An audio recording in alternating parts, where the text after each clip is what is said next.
And we are live.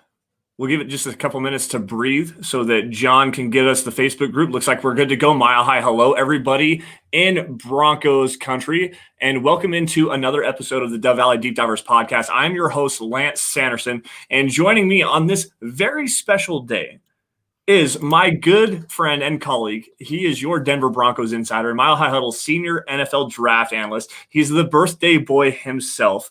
First things first, happy birthday to my brother and my best friend. Well, one of my best friends anyways, Erick Trickel. Erick, what's going on, man? How's your day going so far?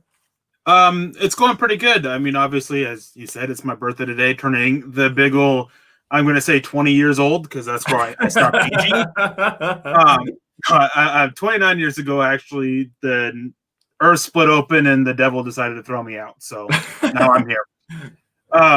But yeah, it's been a good week. It's been a pretty good day, and I'm excited to get here and be talking about football. I wish that things were a little bit better for today, but we'll get through that, and we'll get to this live mock that we're going to be doing, which hopefully you guys enjoy. We had a great time doing them last year, and I know that a lot of people who tuned in for them had a great time doing them as well. Yeah, man, these are such a great idea. They're so much fun.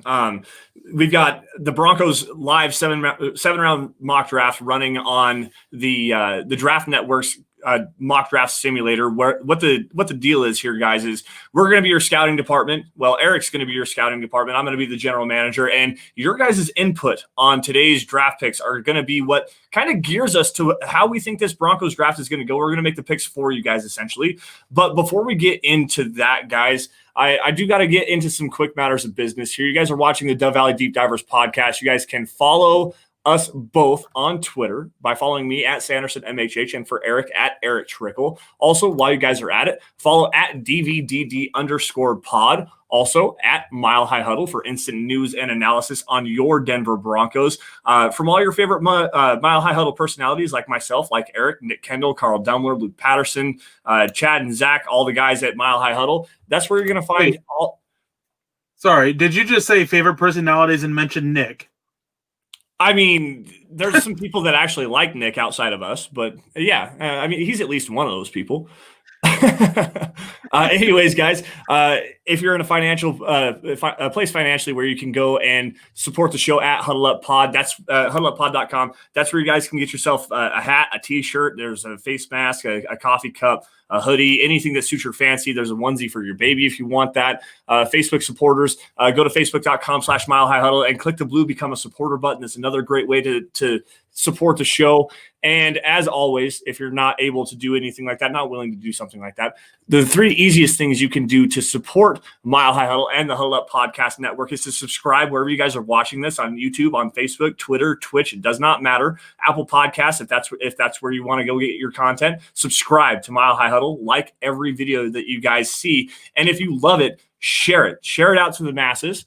And our last little order of business here, John, I'm going to pull up the picture here and then grab the read as well. Maybe. There it is. Tonight's live episode is brought to you by sportsbetting.com. If you're looking to make watching your favorite sports a little bit more interesting, sportsbetting.com is your no-brainer destination for online gambling in Colorado. Here's why. They have sharp odds and low juice. They have in-house bookmakers. They're not a third-party provider of odds. That reduced juice means that they have the best prices. They have hassle-free bonuses with a one-time rollover, which means that the bonus money is yours after you bet it one time, and other sites range from 5 to 30 times. And right now at sportsbetting.com/Mile High Huddle, you can double your deposit up to $300 on the first time that you bet that. So guys, head on over to sportsbetting.com and capitalize on that double up on your deposit. And also, hockey is starting up here soon. Go Avs, go. Let's just put that out there. I love hockey. It's probably my second favorite sport behind NFL football. So, but anyways, guys, here's the kicker right now. After you make your first deposit, sportsbetting.com will double your first deposit up to $300, like I just said. So anyways, with that out of the way, Broncos country got hit with a really unfortunate piece of information, unfortunate piece of news from Mike Kliss earlier today that edge rusher Von Miller is currently facing a criminal investigation. I will say that. into a potential. We're not going to get into what that could be. There are rumors flying around that could be a domestic violence thing. We don't know at this particular point. We really need to sit back and kind of watch this entire situation play out. We're not going to get into what the legal aspect of that is, but we will talk to you briefly and only for a few minutes about what the potential outcome could be with Von Miller and the contract negotiations, and with George Paton and everything. Now, Eric, I want your just brief thoughts on this to kind of give us a kickoff to the episode. Well, again, I want to reiterate the thing that we are not going to speculate about what the criminal charges are. We are not going to speculate about what he possibly may or may not have done. The police are investigating. They will be given their time to go through their investigation and see what comes up. We're not going to speculate on that. That is not what we are here for until we get facts in front of us. Speculation can do just as much harm as the truth can in some ways. Now, talking about the football side of things, how this impacts him with the Broncos, his future with the Broncos, how it impacts with the terrible first impression that it really left with George Paton after having him just been hired. That we are fine taking questions about. We're going to take questions. We're not going to spend a lot of time on the subject because we do have a 7-round live mock draft we're going to get to. So if you guys have your questions about the football side of things, then we will take them. Otherwise, guys, we're just going to keep going and everything. Now, I always felt that it was rather unlikely for Von Miller to be with the Broncos past this next year, basically.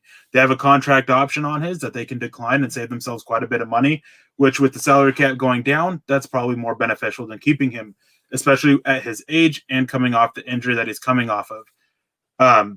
This, obviously, depending on what happens of it, it can make it a lot easier for them to decide that is the way to go and just move on from there. That would make edge a much bigger need than it already is, though I think it's already a really big need. Yeah. So really looking at it, I was actually looking this the other day, and the top 4 Broncos edge rushers from this year, including Von Miller, all within the next 2 years can be free agents. That obviously depends on if they pick up Bradley Chubb's 5th-year option or not. And if they do, then he's a free agent in 3 years. Malik Reed is a free agent next year. Von Miller, if they pick up that option, he's a free agent next year. Jeremiah Tachi is a free agent this year. Like, they are in a world of hurt running towards the end of the rope with really when it comes to their edge rushing group. So now this obviously throws another wrench in it. We'll see what happens with it when the police are done with their investigation, if any charges are made, what evidence there is, and everything like that. Until then, yeah. Until then, I'm not going to speculate on anything that's happened on the legal side of that. It's not my place to do that. Obviously, people are definitely innocent until proven guilty, and we need to calm down on any speculation on what could potentially be coming from that side of things. As far as Von Miller's future, there was already questions with him coming in this year. Obviously, the option, as you just said, his base salary for next year, I'm looking at it. This is per Spotrac.com. In 2021, he has a $17.5 million base salary with some workout bonuses and a restructure bonus as well. His salary cap hit's going to be $22.225 million next year. And coming into the season, that was already a question if the Broncos were going to, extend that option to him and keep him in tow. And there was obviously going to be probably some renegotiation tactics between, at the time, it was supposed to be John Elway. And now it's going to be obviously the new general manager, George Paton. And that's going to be one of the first things that they're going to look at. And now this whole new allegation, even though I don't want to speculate on what it is, could potentially bring another wrench into the works in this situation. The Broncos could potentially move on from him, take the dead cap hit. And I believe, let me pull that back up really fast. Dead cap hit of let's see here, $4.225 million, and just move on from Von Miller directly, which would then definitely bump the edge rusher position into the biggest need, in my opinion, for the upcoming 2021 NFL draft. Eric, there is another interesting scenario here with Paton in tow and how everything looks as far as the optics of this situation goes, given the fact that they can move on from him with a minimal dead cap hit and everything like that. Is there anything that you think about George Paton and the culture that he wants to bring with with this new regime. This is another big stain. I don't necessarily want to say it like that, but it is a big factor to consider here with Von Miller, and it's another off-field transgression. He did have a suspension for drug use earlier in his career. Since then, he's been an outstanding member of the community and a leader within the clubhouse. But this is still a big deal. I mean, there's no charges yet, and let's make that clear. There are no charges. These are all allegations, and they are still investigating this. But with the circumstances that have come about, with even without trying to compare them, the Tyreek Hill situation, Ray Rice, Kareem Hunt, stuff like that, is there any way that George Paton could view this as an opportunity to move on from Von Miller based on trying to rebuild the culture of an already fractured franchise? Basically, is if they wanted to move on from Miller and they wanted to save face with the public, this is the way to do it. Obviously, there's a lot that still depends on the investigation that the police are doing and how things turn out with that. But again, we'll see what happens with there. But it's definitely is it's not the way that you want to start out as a general manager. You have a star already in Von Miller as a player, and then you get there, and just a couple days later, boom, this hits. And it's a tough decision among just many other tough decisions that they have to go and put forth and everything. So it's going to be interesting to see what happens with the Broncos, what routes they decide to go.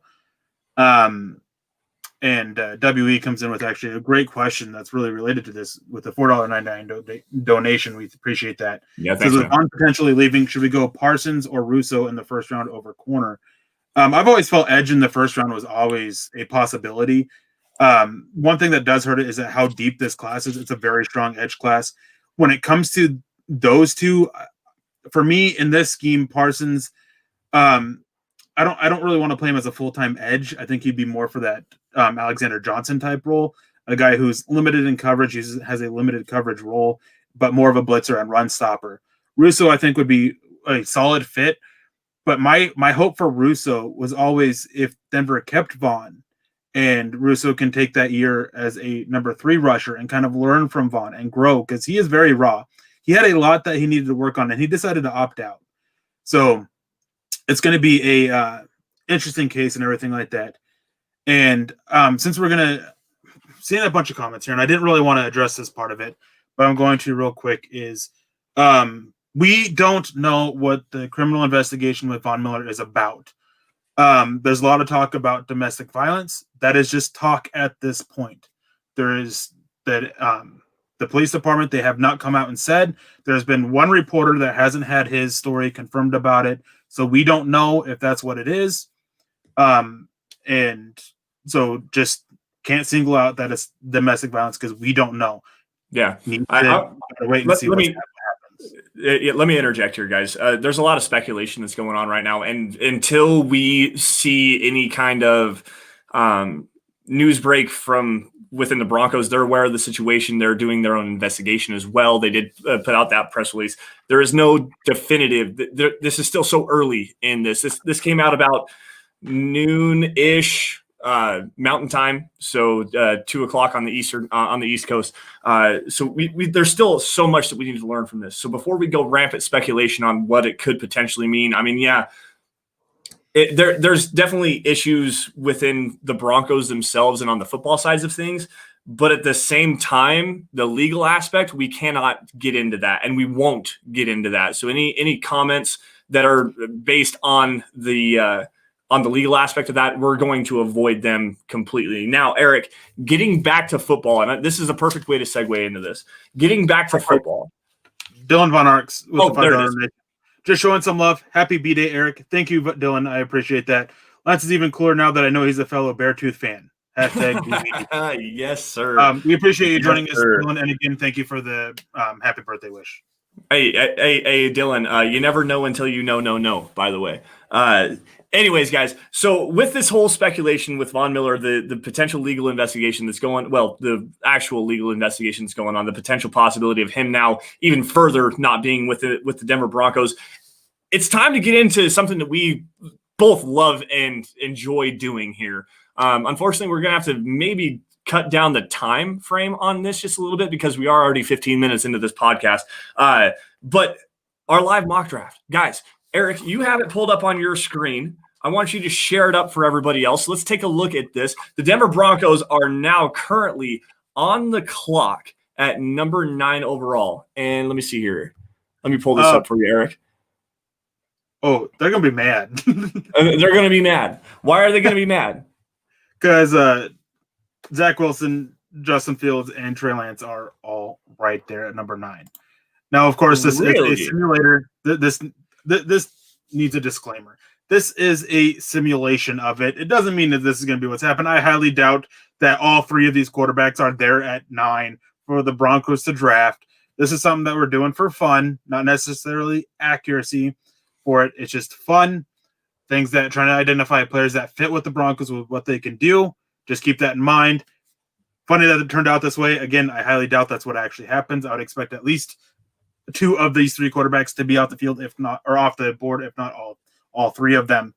But it definitely leads to an interesting discussion, and one that we've been trying to not necessarily avoid, but one that just a couple weeks ago I actually told Lance that, hey, we need to start trying to be careful with how we talk about Drew Lock and everything. And but this is one where you gotta have that conversation about Drew Lock. You really do. I mean, the top 3 quarterbacks are there. Obviously, we saw what happened with Justin Fields against Clemson. And even though he didn't, like Ohio State wasn't competitive in the national championship game, Justin Fields actually had a pretty decent game. He made a lot of high-quality throws. I think he threw 3 touchdown passes in that game as well. Zack Wilson is another intriguing prospect here. As somebody in the chat earlier said, the Mormon legend or something like that, the quarterback from BYU. Trey Lance, the raw, high upside guy, very toolsy, very traitsy, kind of a quarterback from North Dakota State. And it all really kind of depends to me on this particular situation on what the Broncos do in free agency. But now that I'm looking at, so you've got, I'm guessing the first overall pick is obviously Trevor Lawrence, Devontae Smith, Penei Sewell is off, Kwity Paye, Samuel Cosmi for some reason is off the board here. Jamar Chase, Jalen Waddle, Kyle Pitts, the tight end from Florida. To me, with the value that's on the board and also the need of trying to figure out the quarterback position, Zack Wilson seems to be the pick to me in this particular scenario. Just because I like the athletic upside and the ability to create not only within the pocket, but outside of the pocket. He can create off schedule and still play within the scheme. He's got enough arm talent here to make every throw. The accuracy is there. I also can completely understand going for Micah Parsons or Caleb Farley here. However, as Eric has already said, and I'm in agreement with him here, Micah Parsons doesn't necessarily fit with what the Broncos need right now, because even though Alexander Johnson is on that restricted free agent tender and he is 30 years old, they already have a high quality player at that particular position. And especially given his dark past, he's relatively young in his NFL career, even at 30 years old. You can get another 2 or 3 years out of him. Caleb Farley is another really good option here as well. To me, he is the top cornerback for the Broncos in this class because he does such a good job. He's so patient in his back pedal. He can play in zone. He can play in man. Has a very good click and close. There's high athletic upside to him. So to me, it's got to be between Zack Wilson's, Micah Parsons, or Caleb Farley. So I see a lot of people talking about Locke, how we don't need a quarterback. And Locke dealt with a lot of dropped passes. We all know that. But the issue is that he also had a 28% of his throws beyond the line of scrimmage were deemed uncatchable. That's not counting throwaways, guys. It means that he put his ball placement was terrible and really hurt the receivers and their ability to get it. I saw somebody else mention how Drew Lock is better than all 3 of the quarterbacks that are left there, and that's simply not true. All 3 of these guys are better than Locke is right now as prospects, and they all have a much higher ceiling than Locke does. On top of that, Drew Lock, a lot of things we're talking about how Drew Lock, and he's always under pressure. Well, he had a decent amount of reps where he wasn't he wasn't under pressure, and he was still one of the worst quarterbacks in the NFL. So when Drew Lock should be good, he still struggled. Yeah. And I understand that it was still his second year. I understand still wanting to give him time. It's just that when he should have been good, he wasn't. All three of them, much better prospects in them. They all have much better traits, much better development, and especially in key areas, and a much higher ceiling than Drew Lock is. So I think sitting right here, and I think the Broncos as well, they would absolutely love it if they had their choice of these three. Again, I don't think it's going to happen. So, but with how the board fell, I would go Wilson here. Getting Drew Lock vibes from Wilson, base case, one of my favorite things, just simply because of that picture. $4.99 donation. Getting Drew Lock vibes from Wilson, injury history, small frame, soft schedule, 1 year wonder, would prefer Fields. Those are valid things, but I mean, Joe Burrow, he didn't really have the injury history, not the small school, but he was that 1 year wonder as well. Yep. There are plenty of reasons to be concerned about with Zack Wilson. I will say that sometimes his placement his decisions can be a little iffy, which we see is an issue from Drew Lock, but I think he's far more athletic. Yeah. And also, since somebody made this comment, I want to clear this up. I'm not saying they are better than Drew Lock now. I'm talking about as prospects. So thinking of Drew Lock as a prospect. If I misspoke my words, I apologize for that. That's what I'm talking about. They are better as them now, and I would take them over Lock now. Yeah, I kind of agree with that. I don't necessarily think that they're going to be able to step in on day one and come in and start, which is something that we've seen going around Broncos country as well, is that if you're going to take a top 10 quarterback, he's got to be the starter from day one. I mean, let's look at first off, Patrick Mahomes, obviously. There's multiple different guys that have been top 10 draft picks or even first-round draft picks that did not start day one and went on to be high-quality quarterbacks. I mean, Aaron Rodgers is another one. As of right now, I don't necessarily think that it's going to be they're going to be better right now. Obviously, Drew Lock has the upper hand in the system in and of itself, in Pat Shurmur's system, and this rookie's going to have to come in and adjust on the fly and have to learn. And just like Drew Lock did, is going to have to go through some rookie struggles, go through competition in camp, and prove that he's the better player. Drew Lock's probably going to win that. However, the thing is, what we've seen with Drew Lock here lately, and yeah, you can go and watch all the breakdowns and everything and see the improvement in his eye placement and some of his decision making, even though I still have questions about that. But the same issues that we've seen with Drew Lock before are still the same issues we're seeing now. It's not the improvement in the good that he's already doing, which is great. You see the improvement in the good. It's the elimination of the bad. So taking a prospect at this high and giving him some proper competition, and if you do go into the season, Lock wins the job and then finally takes that next step in his decision making and his ability to throw on platform and not throw off his back foot, escaping clean pockets and stuff like that, play as an actual NFL quarterback, which is what he was asked to do pretty much all year, and he didn't do on a consistent enough basis. If he does that, you now have either a trade chip or a very high-end backup, which I'm not necessarily sure that I want to put it like that, but you can at least recoup some of that value. As of right now, and given the landscape of what the Denver Broncos have, and given the draft board we have here, Zack Wilson is the easy choice to me, with Caleb Farley being the second choice. I would agree. And the last point I would say on this is that not even talking about Drew Lock, again, the false narrative that he was always running for his life is still going about. It doesn't matter because he was still terrible. He was still one of the worst quarterbacks, almost the worst quarterback when he wasn't under pressure.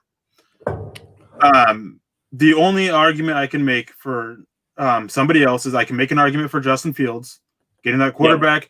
I think that he needs a little bit more work than Zack Wilson does. And I think I like Zack Wilson's fit into Pat Shurmur's scheme a little bit better.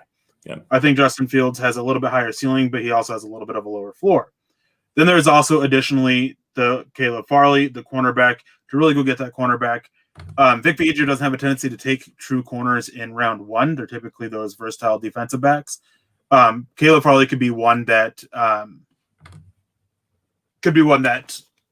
breaks that trend, really. He's a great scheme fit, athletic, really steps in well. Because of how Denver has built this team, they have an offensive line that was getting better as the season went on, especially to the end of the season. They still have some issues there. No argument there. They have plenty of weapons on them. They have a defense that needs retooling, of course. They need to get younger and cheaper there. You got to get the guy who gives you the best chance. And Drew Lock, he didn't take those steps needed. I understand that there's a lot of other things for it, but it still comes down to when he was needed to be good, when he had the best chances to succeed, not being under pressure, he was still terrible. And his play didn't start improving until basically Pat Shurmur and the Broncos had to sit down and say, here you are. You have 3 reads each play. You're either looking right, you're looking left. You have your high read, your low read, and then you have your dump off. If none of them are there, you're throwing it away or running away. That's when Locke started to do well. Lance, I actually think, Trey Lance, not Lance Sanderson. I think he could do actually pretty well in Shurmur's scheme, but that's not a fit that I would personally make. I think that you want to put him in a scheme that will better utilize his legs as a weapon, and Pat Shurmur's not one to really do that. So I wouldn't go that way. Zack Wilson's got to be the pick here, and that's the way I'm going. I know I've seen a lot of not Zack Wilsons, but I've seen a fair amount of Zack Wilsons as well. All right, so I'm going to grab this super chat here from Kenneth Booker, who jumps in with a $2 super. What's the pick that you hope Denver doesn't make at 9? And this one's going to upset Nick Kendall a little bit, but I really, unless it's Penei Sewell, I'm really hoping that the Broncos don't go offensive line at 9. They need a developmental guy, not a guy. And again, this is going back to, your first round quarterback has to play day one, that argument that I don't necessarily agree with. That first round offensive lineman, I could see a Rashawn Slater potentially kicking Graham Glasgow inside and letting Tommy Moody develop a little bit more at right guard, or even maybe supplanting a Dalton Reisner at left guard, something like that. Rashawn Slater, to me, is at least intriguing because he's got that versatility and can play pretty much all 5 offensive line positions. So at 9, that would be a pick that I would be at least all right with, but I really hope they don't go that area. I really hope that they would go with at least a quarterback that's available. Say it's a Zack Wilson in this scenario. I would rather them go with a Caleb Farley, a Micah Parsons, or my guy, and you'll hear a little bit more about him next week, in Joseph Osai at 9, because I think he can play some off-ball linebacker as well as rush the edge and be a developmental edge rusher for this Broncos team, and step in and cover that Josie Jewell rule that needs to be addressed, because Josie Jewell is not the coverage linebacker that the Broncos need right now. I think Osai has at least enough athleticism to be able to do so. Eric, what do you think? So on that question is who I hope isn't the pick. This is going to upset a lot of fans because I saw a lot of people asking about him too. Patrick Surtain. Yep. I will die on this hill. He does not fit what Vic Fangio runs at all. Now, another disclaimer. If Vic Fangio decides to stick with his more off-man scheme that he ran towards the end of the season, Surtain is a little bit of a better fit, but you still don't want him off-ball. You want him playing press. So his fit still isn't great inside the Vic Fangio scheme. It would need a lot of adjustment for it. I don't like it. It's nothing against Surtain. I think he is a great prospect. I think he is well-deserving of a top 10 pick, but he's got to be the right scheme. It's cornerbacks especially. I actually work with, at my day job, a former Oregon defense cornerback. And we talk about corners a lot. And he says that there is nothing you can do to be more harmful to a cornerback than taking a cornerback that doesn't fit the scheme. Yep.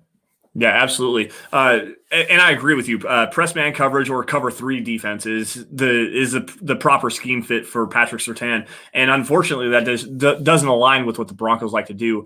Now, a very intriguing scheme fit to me for him would... Real quick, I just got to highlight this. A comment says, if you don't have Mahomes or Rodgers, get trench players. Okay, then how are you going to get a Mahomes or a Rodgers? You got to take a quarterback. You got to take the quarterback. Yeah, you got to have the quarterback. Back to Surtain, though. Let's see here. Cover 3 teams that who just hired Gus Bradley to be their defense. The Raiders. The Raiders. That would be a primary scheme fit for Patrick Surtain, is to go to the Raiders. You see Dan Quinn in Dallas. That's another good scheme fit because they definitely need corner help. That would be a much better scheme fit for Patrick Surtain than it would be in this match quarters defense that Vic Fangio likes to run, or even when they run cover 2 man, but they're playing off ball man. They're not playing press man. If you're going to play Patrick Surtain off ball, you want him with his hips open so where he can turn and run, because I question his hip fluidity, and he's not going to be able to backpedal and then turn and run and then click and close, which is what Vic Fangio wants to do with his straight up man coverage schemes and his match quarters coverage schemes. Patrick Surtain is much better turned off ball. You see it with Champ Bailey. Go back and watch Champ Bailey from 2005, 2006, where he's off ball man with his hips turned and ready to run. That's the role you want Patrick Surtain in. Now, Eric, we took a little bit longer on that first pick. Let's get to the second round pick. Where are we at here? First, let's get some of these super chats out of the way. And then we can get to the second round. And we can take a little bit of a shorter amount of time on these remaining picks. Yeah. Let's see here. Let me grab this one here from you grabbed the Brian Greenfield one. I'm going to grab this next one down here. Mr. Castillo with $5 at $5 super. Why not Patrick at corner? He seems day one ready. Yeah, Patrick Surtain. We just kind of got done with that one. It's not our scheme pick. Rod TV came in with a $10 donation. I'm all for the Broncos to draft a quarterback in first round. I don't trust Locke. And a veteran doesn't scare Locke because it's a one-year thing. 2022 quarterback draft class is bad. Get a quarterback now. No more veteran rentals. And this is a sentiment I actually really agree with. Yeah. Now, I will say this, is that the 2022 draft class, they have the potential to be great. Yep. They have some potentially really talented guys, but they all got to show that growth that you want to see. Now, you don't want to sit there and bet on them and end up with a bunch of Christian Hackenbergs and Geno Smiths. You don't want to end up with like that kind of draft class from it, because none of them took those steps forward.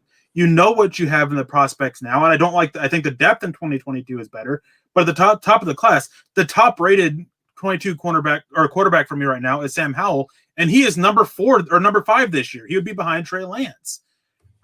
These top 4 guys, they are in a class above themselves, above next year's class. You can't bet on them taking that step up. You can't bet on somebody like a Zack Wilson or Joe Burrow rising up out of nowhere. You can't take that bet. You always got to go get the quarterback now. Now, other positions, it's a little bit different because the value of them aren't as significant as quarterback is. But at quarterback, you got to get that guy when he's there. And somebody highlighted earlier about George Paton wanting to be aggressive and everything. And a lot of things that I've heard is that will be looking at a quarterbacks and stuff like that. And I wouldn't be surprised at all if they look to move up for a quarterback. Obviously, they're not going to be reckless about it. Again, something he said, you want to be aggressive, but you don't want to be reckless about it. And depending on the cost, they might move up. But I think that, again, if one of these quarterbacks falls to them at 9 and they like them, that's the caveat here. They got to like them. Not like they didn't like Josh Allen in 2018, so they passed on him. Like, it can't be that kind of thing. They got to like the quarterback. They got to like what he can bring. And if they have it, I could see them taking a quarterback at number 9. I could actually see that as well.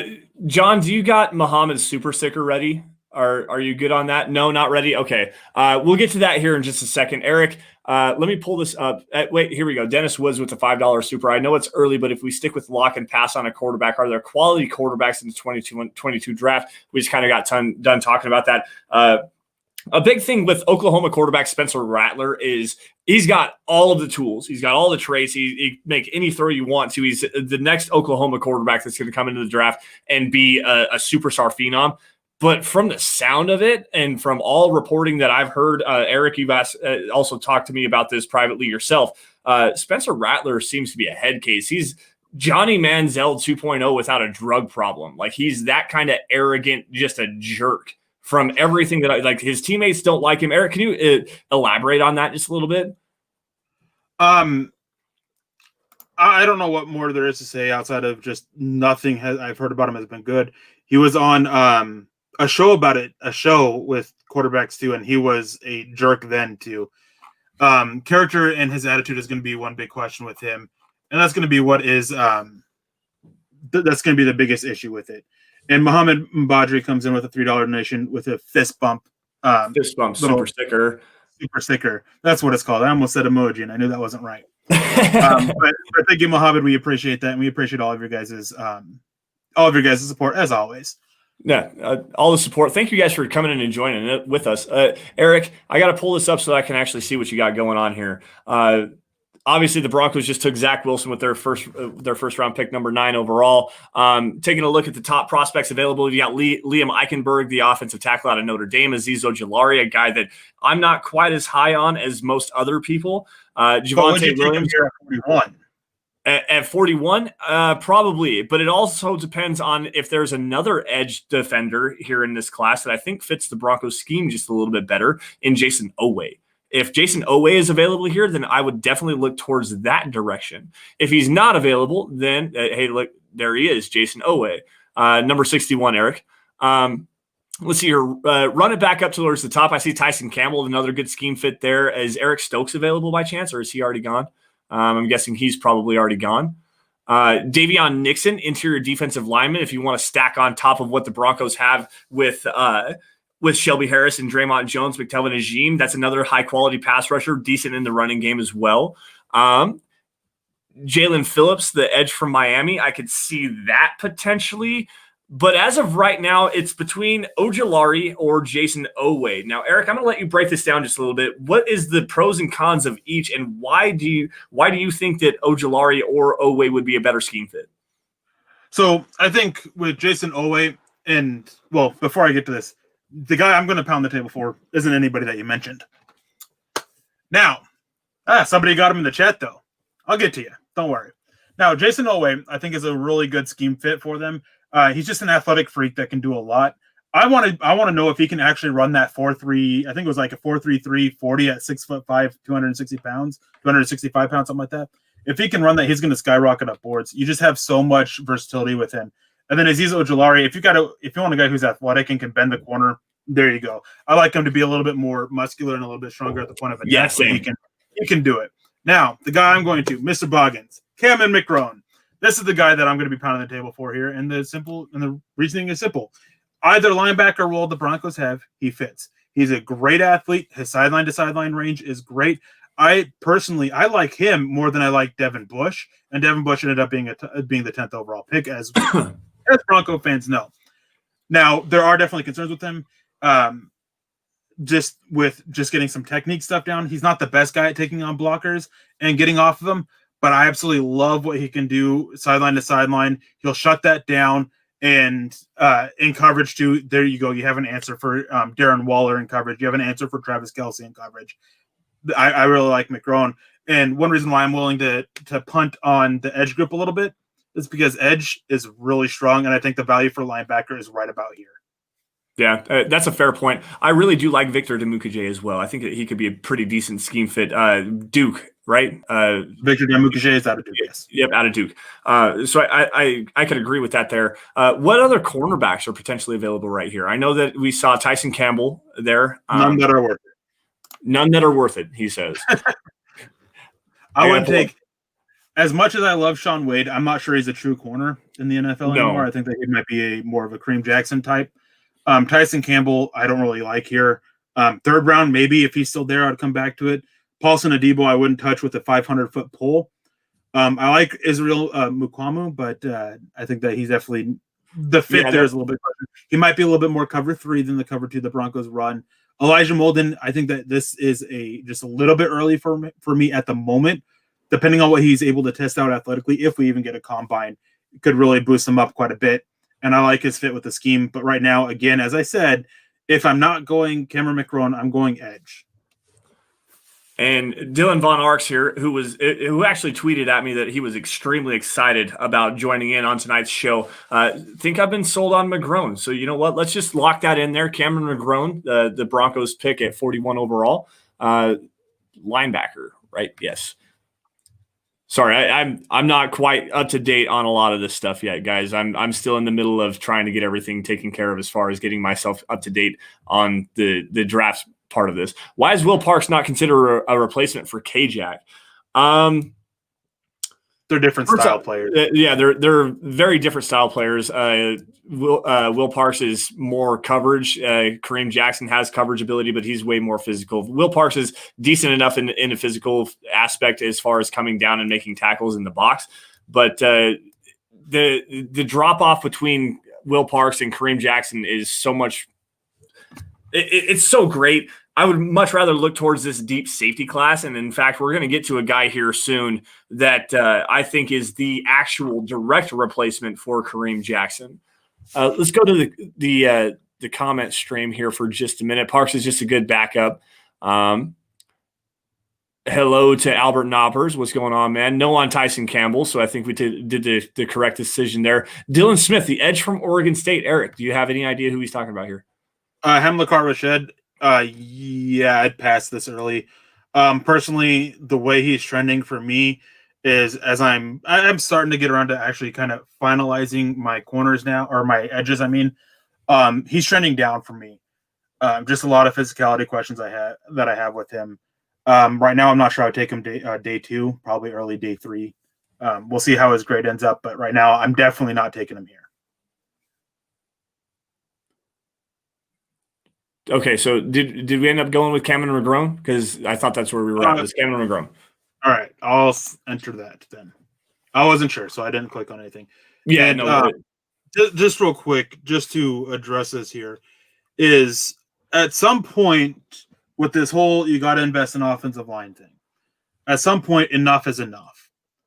Denver's offensive line, they started to gel together as a unit. Yes, Juwan James is coming back. He's got to earn the trust back. He's got to get the chemistry down and everything like that. But they really grew and they stepped up towards the end of the season. There's still plenty of concerns with it. There's no doubt about that. But you have a first-round pick that just signed an extension. You have a second-round pick. You have a third-round pick. You have a veteran that you just signed to a huge deal, and you have another veteran that signed signed a huge deal. Behind them is where you have the issues. And while I think that tackle would be a great spot for the Broncos to go, I'd probably be looking at one here. We'll get to that. I see one on the board. Actually, two on the board right here that I would be willing to take. Walker Little is not one. Sorry, Mr. Boggins, you were right in round 2, not right here. Is that you don't want to put too much of an investment in it because then you just have a bunch of issues arising to that. Now, getting to this is I think this would be a great spot to start looking at offensive linemen here.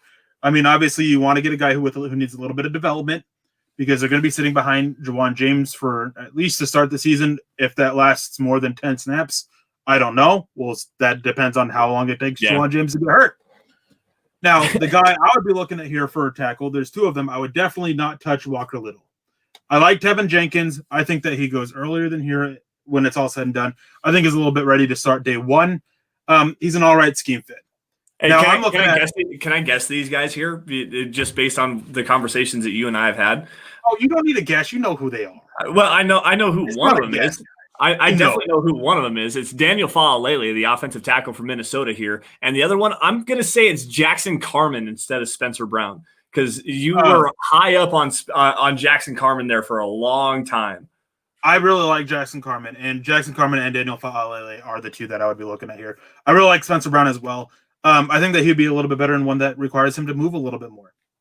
And I think that Jackson Carman and Daniel Faalele are really good to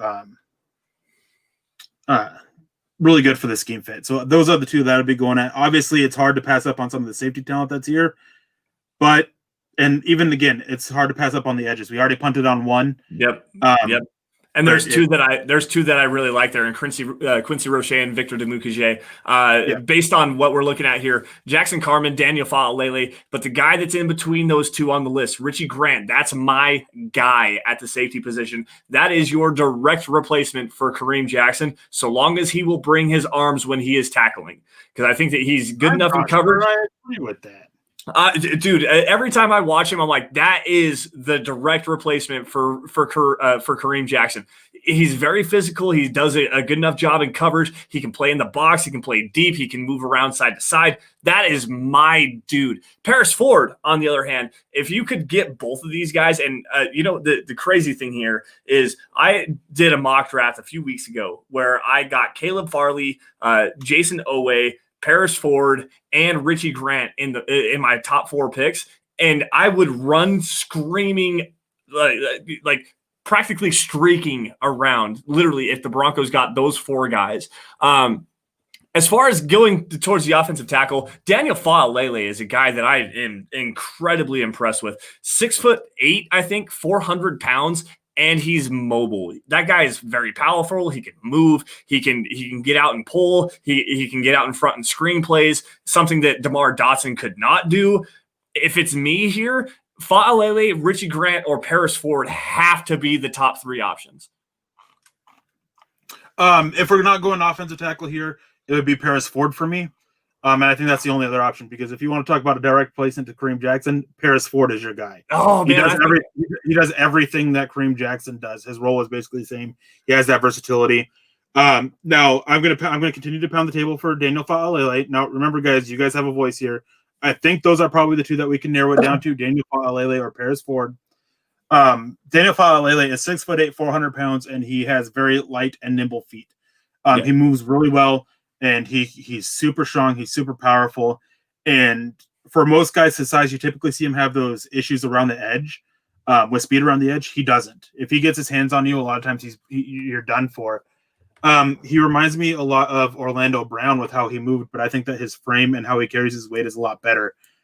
So Daniel Fa'alele is definitely my number 1 choice here. And punting on safety, I'm okay comfortable punting on safety here, because I think that Will Parks will be back. I think that Justin Simmons will be back, and Kareem Jackson. And then you can sit there and you can look at safety next year. I'm comfortable doing that, running it back with those 3 there. But Juwan James is done after this year. Get that guy who can develop, have the year to develop. Well, and there's also this safety class is incredibly deep, guys. Like there's a lot of high quality options there that'll fit with what the Broncos want to do. You got Hamza Nasrullah from Florida State. You've got Ardarius Washington from Texas. TCU is who it's from. Excuse me. There's another guy, Ifeatu Melifonwu from Syracuse. That's another intriguing option for the Broncos, and that's probably a 6th or 7th round pick for a developmental safety prospect. And he's definitely no. Like, he would be a steal at this point. Oh, really? Yeah, he's really risen up boards. Wow, okay. But to me, I think that he'd be more of a corner. Okay. By the way, you haven't touched on corner either. But there's nobody here that's worth taking. To me, it's got to be Carmen, Grant, Fa'alele, or Paris Ford, and I will agree with you and concede to you, Daniel Fa'alele here as a developmental tackle. This is great. Yeah, as Mark Anthony says, grab the 400-pound ballerina and laugh your way to the bank here. I think he goes a lot higher in this year's draft just because of the fact that he's so big. It's a pretty deep class early on in it, and he opted out, so he has a disadvantage that the other guys don't have. No, I'm glad that we saw very little Walker Little, because Walker Little is not good. He doesn't belong in the NFL. I stand by that. I will pound the table for that. Walker Little is not a football player. Christos Jenkins coming in here. A little bit on topic, but who's your top linebacker to draft? I'm going to take away on this one. Obviously, it's Micah Parsons, but as far as for the Broncos, just based on what they need, I think that Alexander Johnson coming back on that restricted free agent tender and Micah Parsons are such similar players. My top linebacker to draft is probably going to be Joseph Osai, with the intent to move him to edge. You remember when the Broncos drafted Justin Hollins in the 5th round out of Oregon a couple of years ago, that do-it-all linebacker that could play off the edge and could play drop back into coverage and whatnot? That's the guy that I'm really looking at, because I think that given what is going on with Vaughn, if Vaughn does come back and Bradley Chubb comes back, they extend the 5th-year option there. You try to figure out what's going on there. You can develop and use Joseph Osai off ball and then move him to an edge role as your number 3 guy over Malik Reed, because I think that Joseph Osai, with the explosion that he has, his ability to stand up at the running game, his hand fighting ability, is a much better edge defender 3 excuse me, than Malik Reed would be. And I want to get this comment real quick before we get to round 3. Unfortunately, Paris Ford, I saw him as we were going down, that I was hoping he was falling. He ended up going a little bit earlier. But there's an edge here, and I'll get to that here in a second. But Mark Anthony says, true. Y'all too good at convincing. Grab the 400-pound ballerina. Now, I know I'm really good at convincing, because that happens to be how I got my wife. Oh man, that's so rough. She would not appreciate that comment. I hope you know that. So looking at this now, the one who stands out to me is I'll pull up corners real quick just to highlight that there's not much corners here. Elijah Griffin, I think that we can wait on a little bit. I like his fit in there. And I think that we're probably better waiting on it because right now, especially on my board, my personal board, most of the corners here would be a little bit of a reach. I'm looking at edge, and I'm looking at Ronnie Perkins, who I really like coming out of Oklahoma. I think that he has a chance to compete for being a top guy. There are some concerns with him, though, that obviously I keep saying that. There's obviously concerns with all these guys. There's some concerns with what he can do in terms of versatility and everything like that. Definitely technical aspects that need to be coached up. So that's one way I'd be looking at. I'd also be looking at trying to better your defensive line, not with Aleem McNeil or Jalen Lyman. I'd be looking at one of those guys. Safety, again, there's a couple guys here too. Caden Stearns, I think he fits really well for it, but again, I'm still willing to wait. I wouldn't be as much as I like these top two. The Hufanga, I think is how you say it, from USC. He's got major injury concerns, and at round 4, I'm starting to be comfortable, but I would still wait a little bit. Ardarius Washington, his size is a little bit concerning. So I'm willing to punt on that. I'm willing to punt on cornerback as well. I'd be looking at edge here. I could even pull up other edges too, because there's plenty of talent here. Yeah, there's plenty of options. Shaka Toney is another intriguing option to me there. Dalen Hayes as well. Shane Ray 2.0. Yeah, right. So another option here that the Broncos definitely need to look at, more explosion on the offensive side of the football. Can you pull up wide receivers and running backs for me?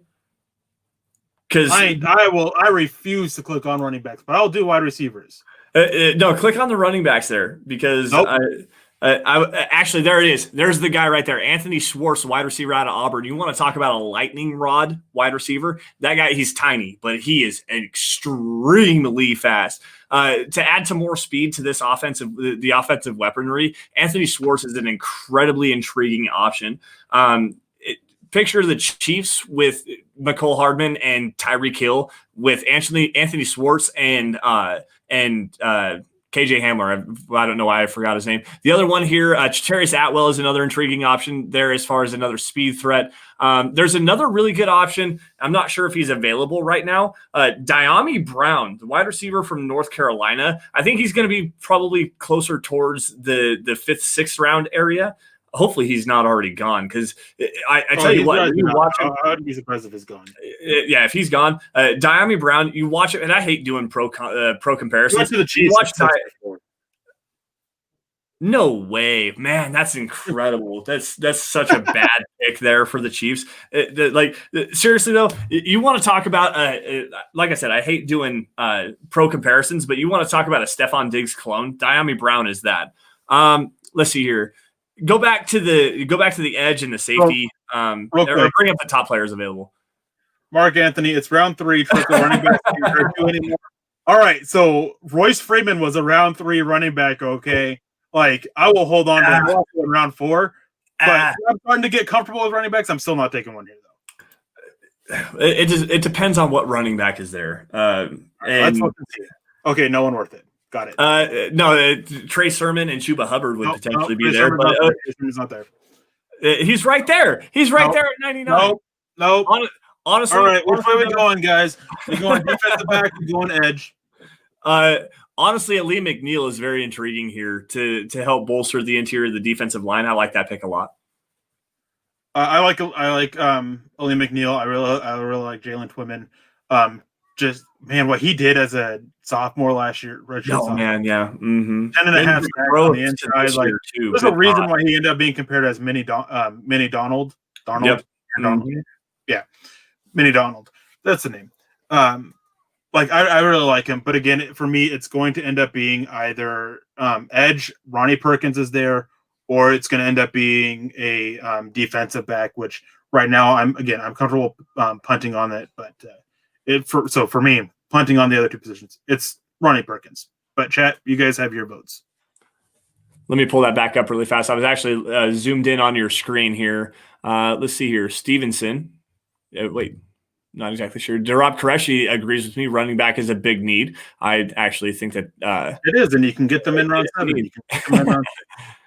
Little 5-round mock draft. Let's see here. Javon Holland, Baron Browning, linebacker, Kellen Mond, the quarterback.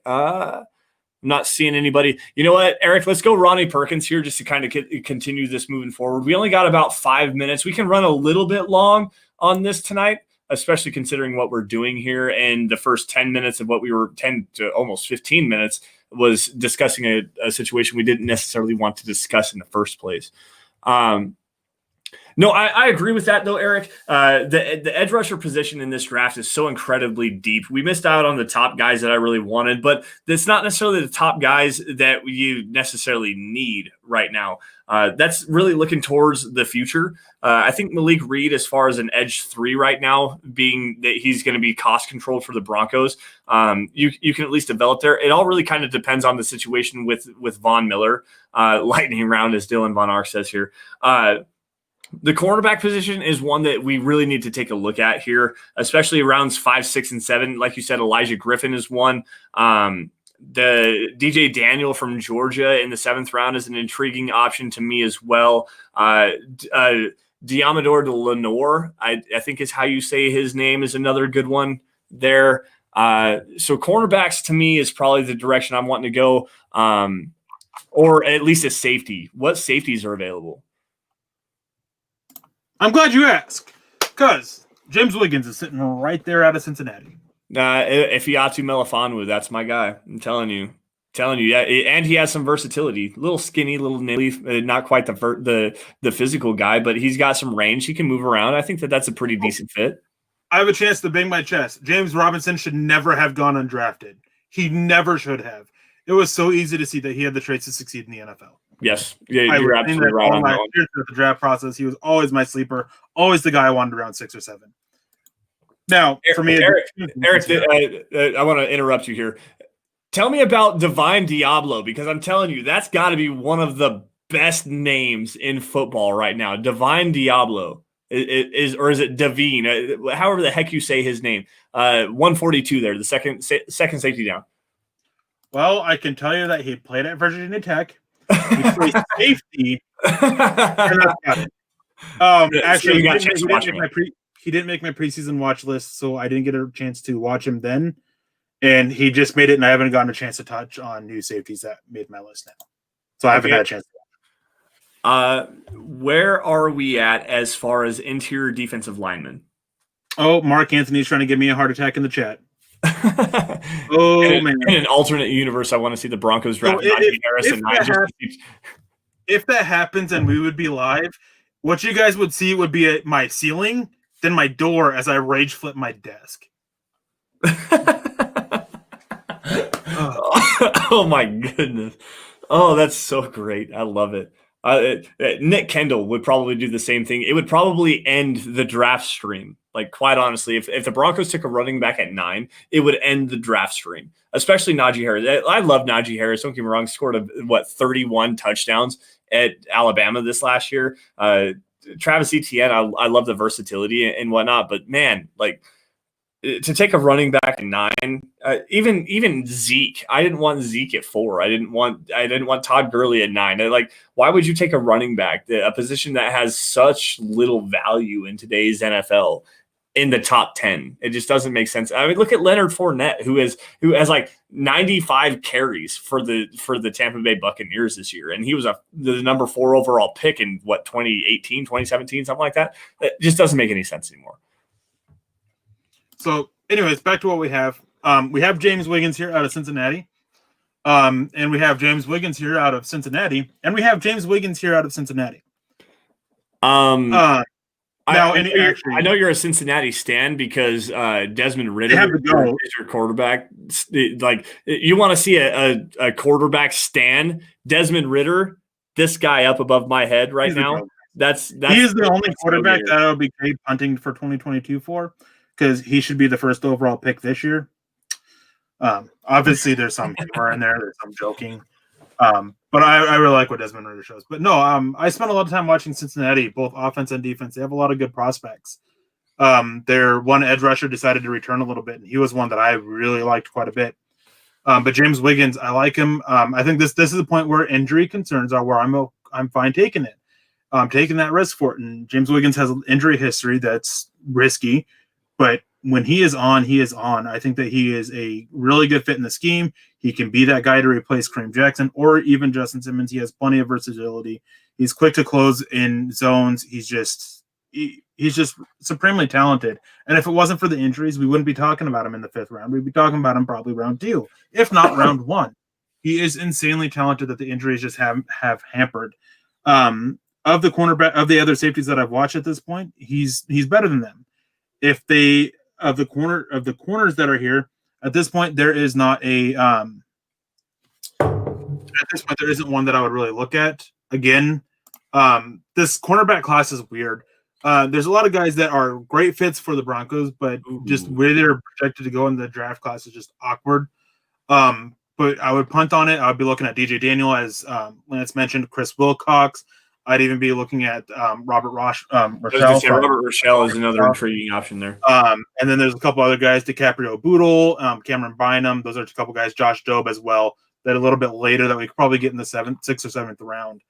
I don't I still don't like Alabama corners in this scheme. Josh Jobe is at least has enough hip fluidity to be able to play, but I question his athleticism on the high end side. He's not athletic enough to be able to keep up. He's not a guy that'll be a true number 1. He's a guy who can be a number 2. Now with Vic Fangio, that's a good thing is you guys can get Vic Fangio can get away with having 2 number 2s out there. Yeah, he has before. Michael Ojumudi, he's a number 2, and I don't think he has really a ceiling to be a number 1. Bryce Callahan would be their number 1, and he's in the slot. So I don't mind pairing them up, especially in the 6th or 7th round. At this point, you're not looking at a guy who's going to be a number 1. Yeah, that's fair. Let's go James Wiggins here to wrap this up. We're going to be running really long here. We're at our hour mark right now. So I'm also going to say is that I refuse to draft Tre'Tavious Atwell for personal reasons, just because his nickname's Tutu. So, John, you pulled up a question or a comment here from Falling Sloth. I just want to address this really fast. Can I just say that you two guys have gotten very good at this? Been watching you since this show started, and you both have grown into the job so well. You know, Sloth, that really I appreciate that. I'm not to speak for Eric, but we do appreciate that. We've gotten a lot of negative comments towards us as far as the way that we handle our show and stuff like that. And for you to come in and say that we have grown into the roles that we have incredibly well, and for you to say that you've been watching this show since it started and have been a supporter for us, that means a lot to us. That really does, at least to me. It means a lot to me as well. Obviously, one big issue that with this show is that Lance and I are very, for lack of a better way to put it, we're both very dominating personalities when it comes to football talk. We have no issue. We are very opinionated, and we have no issues with those opinions and of stating those opinions. And it leads to a lot of butting heads a little bit. Not to mention, I'm probably the biggest hothead there is on MHH. Probably is questionable at best. Like he is. Well, the question is Eric the biggest hothead in MHH? And it can be rebutted with does the bear crap in the woods? The answer is yes. So it's definitely a means a lot and everything like that. And I'm glad that the growth is able to be seen, because I do try to put a lot of effort into being better with how I present my takes, better with how I present my opinion, and not as confrontational. That it doesn't always happen, doesn't always come through, but yeah, it does mean a lot. I'm going to grab this question here from Benji Clay. Isaiah Simmons went 9th last year. For some reasons, for someone so intriguing coming out, I didn't hear anything about him all season. How was his season, especially considering how highly touted he was? Eric, please break this down and how Vance Joseph is an absolutely. Oh, you took it. I was just going to say it's Vance Joseph. That's the answer to the answer. It's Vance Joseph. Vance Joseph had no idea how to even use a weapon like that on defense. And when they finally started to figure out a way to use it, he started playing better. It's amazing how that works. Vance Joseph, as touted as he was, and I'm not going to lie, I was stoked about the hire. I thought he would end up being a lot better than he was. No. He ended up being terrible, because everything that was said about him, everything that I heard about him, ended up not materializing in Denver. And I know that the quarterback issue had a big reason for that. They weren't able to win games. But, I mean, there were issues behind the scenes that I've heard about that he just didn't handle very well. Well, and then, of course, there's the whole having the time of his life kind of comment and all that stuff like that. it just showed he wasn't ready to be a head coach. Maybe he can grow and develop as a coach and be ready again here in maybe 5 years or so. But it's going to take a lot of work. And not figuring out how to use Isaiah Simmons isn't the best way to start that what's the word I'm looking for? That relationship? No, that growth, I guess, would be the best way to put it. Growth as a coach. To me, when Vance Joseph was first brought up as a Broncos candidate for the head coaching position, when he was the defensive backs coordinator or defensive backs coach in Cincinnati, and I think they didn't necessarily want him for the head coach position. They wanted him for the defensive coordinator position. The thing was, everyone called him a leader of men, and that's the thing. A leader of men within 5 or 6 or 7 guys, sure, and everyone flocks to him because they want to hear what he has to say. But when it comes to leading 53 guys or 25 guys, because that's how many guys are going to be on your defense, there's too many personalities, and you can't kind of navigate those personalities. And another thing is, he's a party animal. And I'm going to say this just point blank period. There's videos of him and Johnny Bolin riding around the back of a car, hammered ass drunk, literally, like saying that Vance Joseph is this great thing. No, like, hot take all you want to. He's a leader of men between 6 or 7 guys because they all want to hear what you have to say, but a leader of men of 25 guys, and they relate to you because you want to be the same that they are and not actually lead them and guide them. So to go off on a tangent there, that really kind of grinds my gears on that one. To get back to this, Eric, where are we at here? No, we're picking in the early mid 6th round, and this is the point where I'd starting to be okay with looking at running backs. Obviously, Jared Patterson is there out of Buffalo. I really like what he brings. Yep. He reminds me a lot of Maurice Jones-Drew. He's smaller. He's compact. He doesn't have that great breakaway speed, but he can be used in every single which way. Blocking is a little bit iffy, but just very versatile. Khalil Herbert, I think could really excel in Pat Shurmur's scheme with the inside zone, letting him go and see what's developing in front of him, making a cut and go. I like him, but again, he doesn't have that long speed, so he can get caught from behind. If we look at receiver, Amir Smith-Marset out of Iowa, very smooth, can get some decent separation pretty quickly and everything like that. And as a guy to develop, eventually replace Deshaun Hamilton either this year or next, he's an option there as well, just to better the depth of it. But there's definitely corners available, and I think we've punted on corner enough that we've got to look at it here. Robert Rochelle out of Central Arkansas, I really like what he brings. Yep. Coming out of Central Arkansas, he dominated his opponents. That's what you want to see from smaller schools. DJ Daniel, he's definitely slept on, being in the class with Eric Stokes and Tyson Campbell. Chris Wilcox, he's kind of that versatile guy, safety corner that Vic Fangio likes to have, kind of like the Eric Reeds, the Jimmy Wards, those types of it. DiCaprio Boodle, Cameron Bynum, all those guys. They're all here and available. They're all guys that I would take. They're all guys that I really like for the Broncos scheme. I would go Robert Rochelle here, quite honestly. I think that there's some versatility there. He can play inside and on the outside. High quality athlete as well. Just some questions with him being a little bit grabby at times, at least in my opinion. Robert Rochelle, Jarrett Patterson is another high-quality option there if you're looking to move on from a Royce Freeman type of role. And like you said, Maurice Jones-Drew, very physical in between the tackles, smaller guy, bowling ball. I really like Jarrett Patterson a lot. But to me, it's Robert Rochelle here all the way. Real quick, we have a super chat here. Martin, I'm not going to try to say your last name. Sorry, I don't want to butcher it. He gave me with the $5 donation. We appreciate that. It says, love your analysis every time, Eric. DVD has a real two good friends hanging out vibe to it, and you guys aren't afraid to tell it like it is. Go Broncos! Thank you. That's again, we appreciate those kinds of comments and everything. And not too long ago, actually, I was talking to Lance and everything because I wasn't feeling that vibe. What we wanted to do some stuff that could try to better the show, better the chemistry between us, and well, we ended up not doing it. It just kind of came back naturally, and that's great. Yeah. And we're glad that show's on it because we really want to try to have it be kind of a little bit down to earth, just talking football, just talking about the nitty gritty aspect of it. And as I said earlier, is not many people don't like me because I'm very rough with my opinions and very opinionated. I don't sugarcoat things, even in real life with my wife, with anybody who knows me. I don't sugarcoat it. That's not me. That's not who I am. That's not the way I was raised. It's tell it how it is. Be blunt, and gets me in trouble a lot with the big boss, but yeah, it's fun. I enjoy doing this show. But getting back to this, yeah, it's as you said with Robert Rochelle, is he can get a little. I think he can get a little bit grabby as well. But he's not a guy to. He's not afraid to be physical. No, he's not afraid. He's not a guy who's afraid to come up and make the tackle. He's not a guy who's going to be afraid to get involved with it. So that's how I would look at it. Is that's the way I would go. Is Robert Rochelle. Yeah, but of course, guys, everybody in the chat, you guys have your voice as well for it.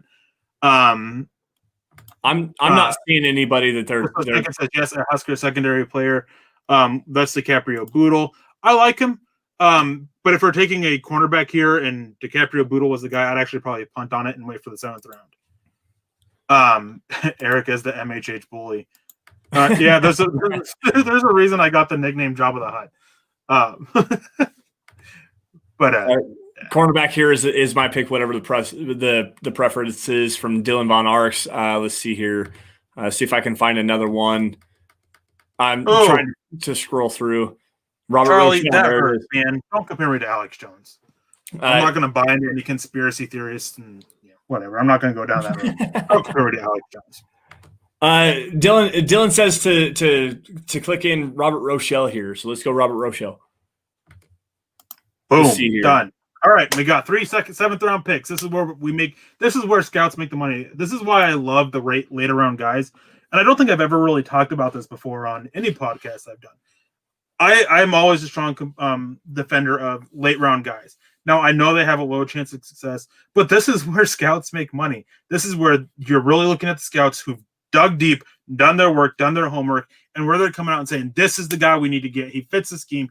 He's got great character. This is where the work comes from, and this is where I put a lot of my time and effort when it comes to scouting. Yeah. Obviously, everybody knows the top 100 players. Everybody can sit here and get – well, not everybody, but a large portion of people can sit there and give me some basics about Eric Stokes, about Paris Ford, about Colby Harvey Peel, and a bunch of others. They're so well known and everything. They play at bigger schools and stuff like that. They're the stars of their college team. So this is why I like the 7th round. This is where scouts make their money. This is where you see how far they are, how far they've dug deep into it. There's plenty of options for it, and there's one guy here that I see. Well, we took a corner, right? We took Robert Rochelle. Jalen Darden here is obviously the big one. He's very KJ Hamler-like, and having 2 gadgets out there, depending on how you use them, can be so stinking deadly against defenses. But the receiver I'm looking at is Tamorrion Terry out of Florida State. Mm-hmm. Pat Shurmur, he likes to have his Darius Slater. Tamorrion Terry is Darius Slater. He was drafted by the New York Giants out of Auburn. Had some drop issues, ended up needing glasses and got his eyes fixed, and that stopped being an issue so much. Don't see that being the case with Terry, who also has drop issues. I think that they'll try to work on it more naturally with just improving his hands. But he's got that speed to accelerate and take the top off the defense. He's got the size to work underneath in the intermediate. I really like Terry. I like what he can bring. And just he adds a different type of weapon to the Broncos offense that they don't really have right now. No, like, quite honestly, they're forcing Deshaun Hamilton into the role that Tamorrion Terry could actually fill seamlessly and come in and actually have an impact day one. Tyree Cleveland is another guy there, but I don't think that he has the high-end upside that Terry does, just because they have some high-end athleticism there. But Tamorrion Terry is actually a high-quality route runner as well. I think that he's a lot better route runner right now than Tyree Cleveland is. To me, and especially given Marquez Stevenson, man, I like him too. But with the Broncos right now, and with Tim Patrick going to be on a restricted free agent tender, this is something I'm going to talk about to you guys next week as well. Cortland Sutton with the ACL injury coming into a contract season, Deshaun Hamilton coming into the contract season. People don't necessarily want to talk about this as a future need. Tamorrion Terry can fill the Deshaun Hamilton role and then grow into a quality Z receiver for this Broncos offense. And like you said, Darius Slayton, 100% carbon copy there. Let's see here. TJ Vasher is another guy that I like. I wouldn't take TJ Vasher. If I'm taking a receiver here, I'm looking at somebody who can bring a skill set that this offense can use. TJ Vasher is not one. Okay. Terry, Marquez Stevenson with his speed. Yep. Those are the 2 that I'd be looking at. Even Darden as a gadget a little bit, but he'd be my number 3 here. The issue with TJ Vasher is that he's just big. Yeah, he's that's tall. True. That's about it. Big, tall, high catch radius, but he's not very physical at the point of attack. Jalen Darden or Tamarian Terry that's where I'm going here.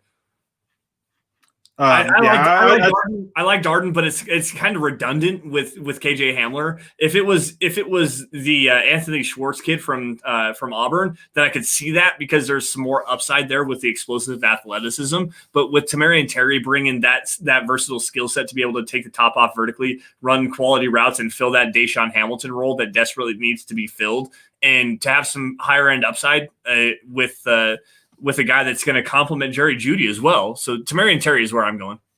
And I saw somebody in the chat say Terry. We are running a little bit longer than we should be, and so we're going to try to run it through here. No, here in 7th round, you're just looking at depth for it. There's still a couple positions of need. Interior defensive line, I think that you can get a pretty good, for lack of a better term, steal here. Jeffrey Gunter out of Coastal Carolina. He's a guy that when you turn on their defense, Taron Jackson, I think, is their edge rusher. He gets a lot of attention, but Jeffrey Gunter, he's all over the place for them as well. Effort's always there. He's a guy that I would love to pair with Bill Kohler. There's really no linebackers here that I would take. Maybe an Anthony Hines. He opted out this year, so I'm a little bit concerned. He's got some issues against the run, but he can cover. And then Derek Barnes as well. He's a guy that I'd be looking at this point. But again, I'd really be going towards an interior defensive lineman. And the big reason is Justin Strnad is coming back. Defensive line, we might lose Shelby Harris. We might lose Jarrell Casey. We're probably going to lose DeMarcus Walker. Deshaun Williams helps bring that back a little bit. Hopefully McTelvin Ajim grows. But you want to add some more help there. And Jeffrey Gunter, he's the one who stands out as the best scheme fit in the group of what's here. Is Josh Jobe still available right now at quarterback? Because I would double down on quarterback in the late rounds. He is. Josh Jobe or the Gunter kid would be where I would go. I could definitely see either or right now. If you could land both of them to end this draft, that would actually be that would close out very well, in my opinion. And I think that we have a good chance of getting it. I would go the way I would press it is because of what else is there. There's more corners that I'd be comfortable with taking if we miss out on Josh Jobe than there are defensive linemen if we miss out on. That's fair. So go Gunter here and hope that Jobe falls to you.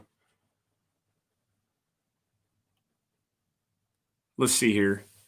Mustafa Johnson, that's another interior defensive lineman I like. And it looks like Josh Jobe is there. Not a single corner was there. All right, guys, we're going to wrap this up with Josh Jobe.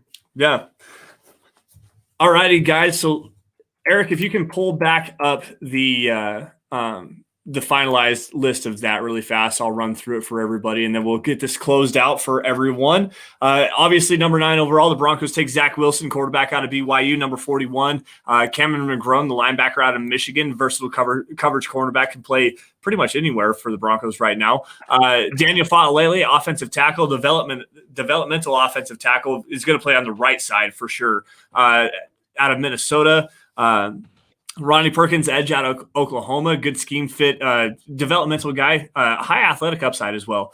James Wiggins, the safety out of Cincinnati, high athletic upside guy. Injuries are definitely a concern there. Robert Rochelle, cornerback out of Central Arkansas, small school guy, had a lot of high-end success at a smaller school. Really good scheme fit, quite honestly. Tamarian Terry going to be that wide receiver guy to fill the role for Deshaun Hamilton.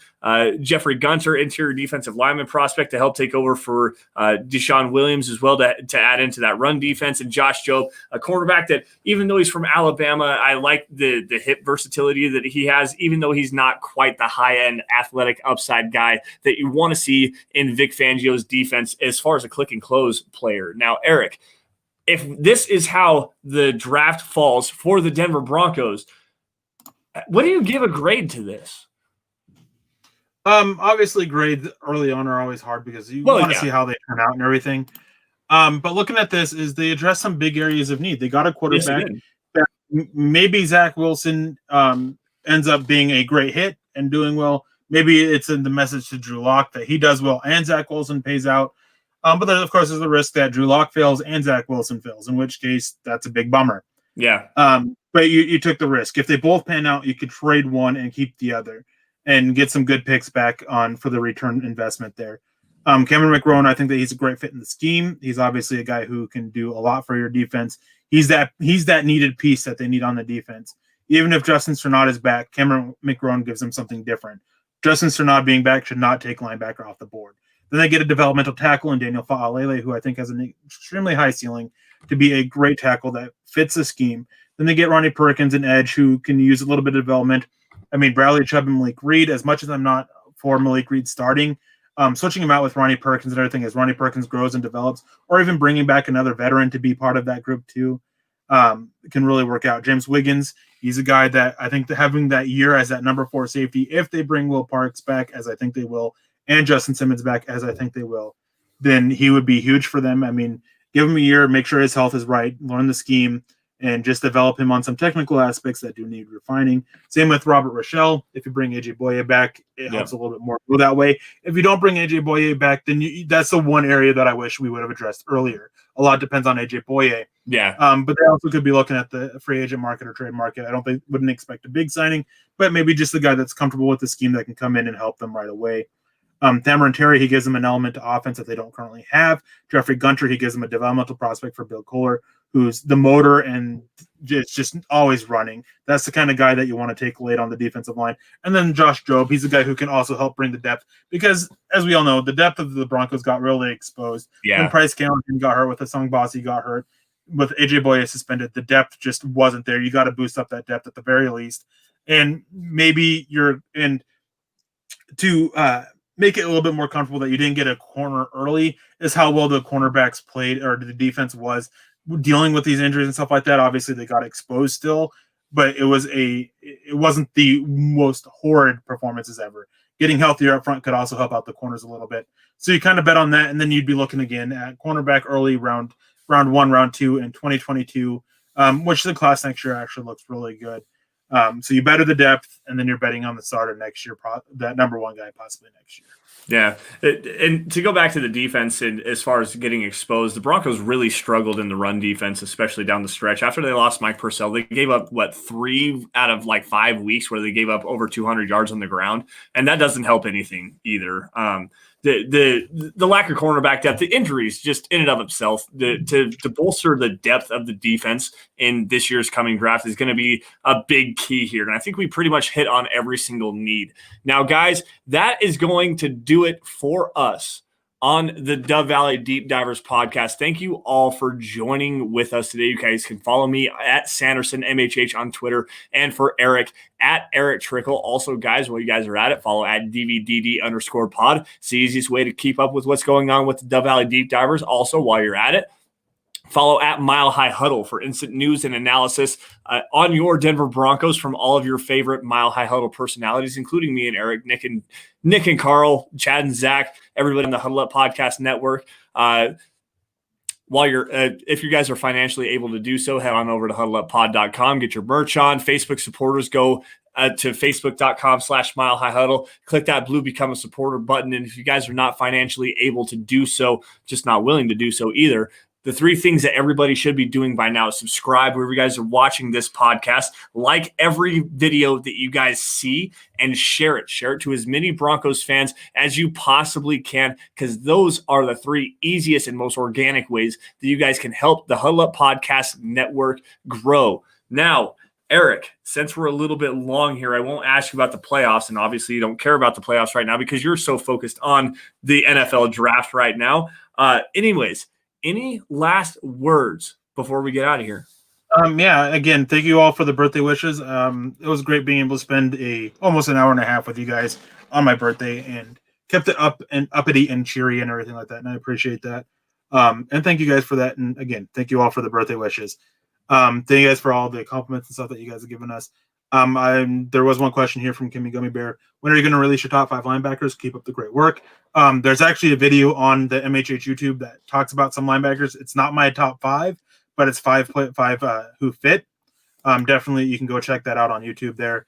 But my boards and everything like that, I'm hoping to get them finalized probably within the next week or 2 and get them publicly. As always, they will be in a pinned tweet on the top of my Twitter account, so you have to go to my profile there.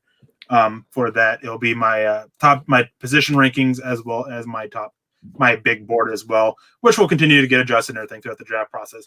But again, hopefully by like the last week of January or first week of February, that's when that's coming out. So keep an eye out for that. Top 10 stuff, I just don't normally tweet that out. So you got to keep an eye out on my Twitter for that. And the best way to do that, as Lance said, is following the Twitter accounts we have. But thank you all for the birthday wishes. Thank you all for spending this time every Friday night, not just tonight, with us here. And we appreciate you guys, and have a good night. Have a good weekend, and stay safe. And hopefully you guys are having a 3-day weekend like I am. Unfortunately, I have to go to work tomorrow because the weather didn't permit me to go to work on Wednesday. So it's not very fun. But quick programming alert, guys. Tonight we got the mock draft in. Next week on Dove Valley Deep Divers, we are going to have a huge show for you guys. I'm not sure if it's going to be called. It won't be just us. No, it will not be just us, and I'm not sure exactly if it's going to be called the Dove Valley Deep Divers or not. In fact, it should be because it's our night. But no, we're going to do our top 5 my guys for the Broncos to pick at number 9. And it's not just going to be me and Eric. It's going to be Nick and Carl. It's going to be Chad and Zach. Luke Patterson's going to join in with us. I think James might be joining in with us as well, James Campbell from across the pond, to talk about our top 5 players that we want the Broncos to draft at number 9 overall, guys. So stay tuned for that. And also, this episode tonight is the first time that we're going to do this mock draft. Eric, we need to hammer out some more finite details, but last year we did one right after the combine, and then another one about mid-March after the Broncos got through the free agency process, and then right before the NFL draft, we actually did another one. So look out for those, because those are coming once again this year. And just spoiler alert for the top 5 my guys, there will be no running backs for me. Yeah, no, there's not going to be any running backs for me either. In fact, I'm fairly certain I spoiled my number 1 guy already. I have 5 quarterbacks. Yeah, all 5. Kyle Trask is number 1, by the way. I've seen his list. Trask. I said Desmond Ritter. Oh, yeah, that's true. That's true. All right, guys. Anyways, that's going to do it for us. You guys stay safe and take care. Thank you all for joining the Dove Valley Deep Divers. We'll see you guys next week, 6 p.m. Mountain Time, 8 p.m. Eastern, and enjoy another great week of Broncos coverage from the Huddle Up podcast. We'll see you guys later.